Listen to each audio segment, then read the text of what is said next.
This is WHRO News. I'm Gina Gamboni. The ocean, the bay, the rivers.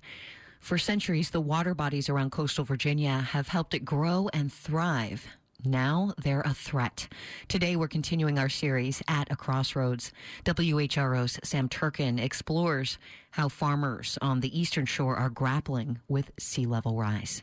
Coastal Virginia currently experiences the fastest average rate of sea level rise on the Atlantic seaboard. It's not a question of if some areas will go underwater, but when. That leaves the future of a lot of things in doubt, like agriculture. It's been a part of life and business on the eastern shore forever. The climate's not too hot, not too cold, fertile soil. For Lynn Gale, that translates to about 4 decades farming the area. Farming is a lifestyle. My son farms with me, and we tend about 2,500 acres.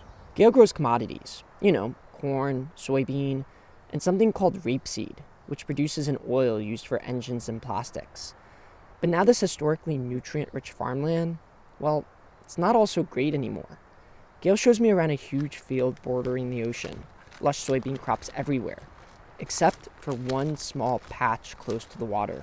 They were planted here, most died. The culprit? Occasional high tides, this would be underwater right here. And you can see the salt patches, the white residue on the soil here.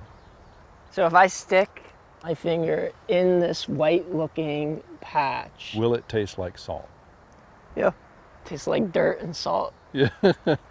Gale says he's watched the seawater encroach farther and farther onto this field over the past decade. About an acre is no longer farmable. It's even worse at another field he used to plant. 20 acres completely failed. This is all worrying Gale's 32-year-old son, Sands.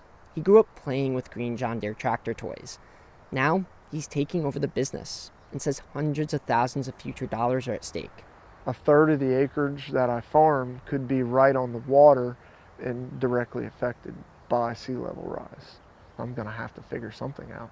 Up and down this narrow peninsula, Cora Baird hears similar concerns from other farmers. Baird studies sea level rise around here for the University of Virginia's Coastal Research Center and shows me what could be the future for a lot of farmland. This was land that was farmed from the 1650s until the early 2000s. That's when the farmers had enough of salt water dehydrating their crops to death. Today, these fields are thick marsh. So like the dark green shrubs that are poking up between the grass, that's a salt-associated shrub. That's the wax myrtle.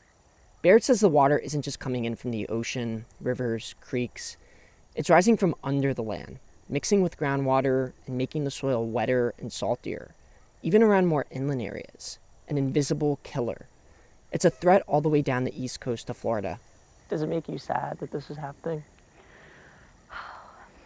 If you feel like it's important to continue farming and it's important to keep agriculture a part of our identity, we're in such a confined geographical area, there's only so many places we can shift to. Now, there could be a few ways farmers hold on for some time. That's because researchers are testing salt-tolerant crops like barley and quinoa, and farmers can plant wetlands and trees around their fields. Things that love wet soils, and they can actually help to soak up some of that water. Thelonious Cook runs a sustainable produce farm. No fertilizer or pesticides.